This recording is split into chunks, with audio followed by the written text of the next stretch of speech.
Oi, oi, povo de Deus, tudo bem com vocês? Hoje eu vou contar a terceira parte da minha história, eu vou dar continuidade aos vídeos contando minha história, como eu falei pra vocês. A minha história é muito grande, então eu vou fazer vários vídeos contando aqui o meu testemunho, que esse testemunho sirva de edificação para a sua vida e possa também te motivar a mudar a sua vida, a ter novos projetos, a saber que mesmo que a sua história seja uma história de falência, uma história de fracasso, Deus ele pode transformar a sua história em uma história de superação que vai servir para que você venha crescer, tá bom? Então vou dar continuidade aqui à minha história. Bom, eu falei para vocês que eu comecei a desenvolver depressão profunda, estava muito doente, minha mãe já havia me levado várias vezes nos hospitais passando mal porque eu tinha falta de ar, eu tinha um estresse profundo que eu entrava num colapso de nervo, meus nervos travavam, sabe? Eu ficava toda rígida, endurecida, minha boca cerrava, travava, eu não conseguia falar.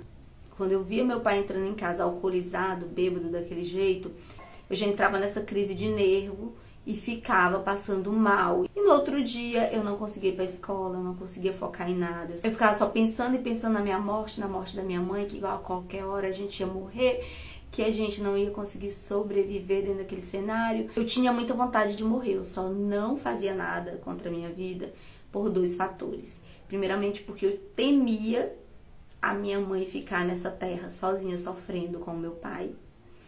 E eu também temia a Deus. Eu pensava, se eu tirar a minha vida, eu vou tirar a minha salvação, a minha oportunidade de salvação. Então eu vou perder essa vida e vou perder a outra. E eu ficava nesse pensamento, então isso me dava temor. Mas à noite era uma briga, sabe? Os meus pensamentos. Eram pensamentos intrusivos para me executar aquilo e tirar a minha vida. Então eu levantava, eu ficava olhando, sabe? Para as coisas que poderiam tirar a minha vida e de repente eu escondia aquelas coisas de mim mesma porque eu tinha medo de mim. Eu passei um ponto a ter medo de mim mesma. Então eu comecei a perceber que havia algo que me acompanhava, que era algo muito ruim, era algo que tentava contra a minha vida. É como se tivesse uma presença maligna, maléfica para a minha vida.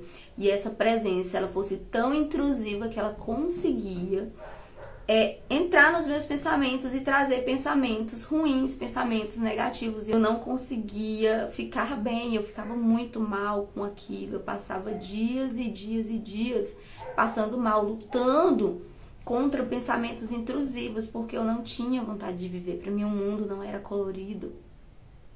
Para mim o mundo era ruim, eu não gostava de estar viva, sabe? Eu não gostava de estar naquele cenário que eu estava vivendo, né? Com meu pai sempre dentro de casa, quebrando as coisas, bêbado, agredindo a minha mãe. Eu não conseguia mais conviver com aquilo. E eu passava muito mal, eu vivia muito mal, eu não tinha prazer em nada, eu ia para os lugares, mas os lugares para mim não faziam sentido.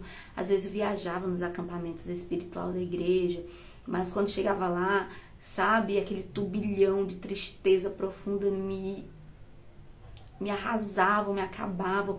Então assim, eu podia estar no lugar perfeito, assim, eu podia estar no melhor lugar, com as melhores pessoas, vivendo momentos bons, mas para mim não estava bom. Eu fingia estar bom, eu sorria para as pessoas para me transparecer uma felicidade que eu não tinha. E é difícil explicar, mas a depressão ela traz isso, e principalmente a depressão profunda, né? Você não consegue, sabe, se libertar daquilo. Tomar banho é difícil. Para mim tomar banho era uma guerra, mas eu tomava banho sem querer, eu não gostava, sabe, de estar embaixo do chuveiro, mas eu tomava banho todos os dias, fazia essa rotina, mas era muito doloroso tomar banho para mim. Para mim levantar da cama de manhã e fazer minhas atividades diárias, para mim comer, sabe, comer para mim era um pesadelo, eu não conseguia comer, eu me forçava a comer, sabe, eu me forçava a comer para mim poder sobreviver, e eu sabia que eu tinha que comer, então eu comia bem pouquinho, era assim, sabe, um potinho desse tamanho e pronto, eu comia só pra minha sobrevivência. Sair na rua era ruim, mas eu saía me forçando a fazer as coisas. Eu estava indo ali além do meu limite. E às vezes eu tinha pânico na rua, eu via como se a rua estivesse andando comigo, eu começava a me despedir das coisas como se fosse o último dia, eu desenhava no chão, marcando que ali era meu último dia, eu sempre me despedia assim da vida. E era algo muito ruim e eu sentia algo maligno que me acompanhava, gente. E eu acredito que esse algo, essa coisa ruim, ela veio devido a essa brecha que havia na minha casa, do meu pai ser daquele jeito, no meu lar estar um lar desestruturado. Mas eu sentia também, por outro lado, uma presença de um Deus que sempre estava me guardando. E eu sempre apelava para Ele. Quando sentia os pensamentos intrusivos, pensamento de morte, eu corria para Deus e começava a pedir para Ele me ajudar a parar de pensar naquilo, para Ele me ajudar a sair, sabe, daquele pesadelo dentro dos meus pensamentos.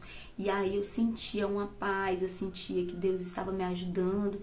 E aí às vezes eu ia para casa de alguma amiga, não conseguia contar para minhas amigas o que eu tinha, para minhas primas, eu não conseguia contar, eu só fingia ser feliz e estar ali bem, brincava com elas, mas dentro de mim estava falido, eu estava consumida.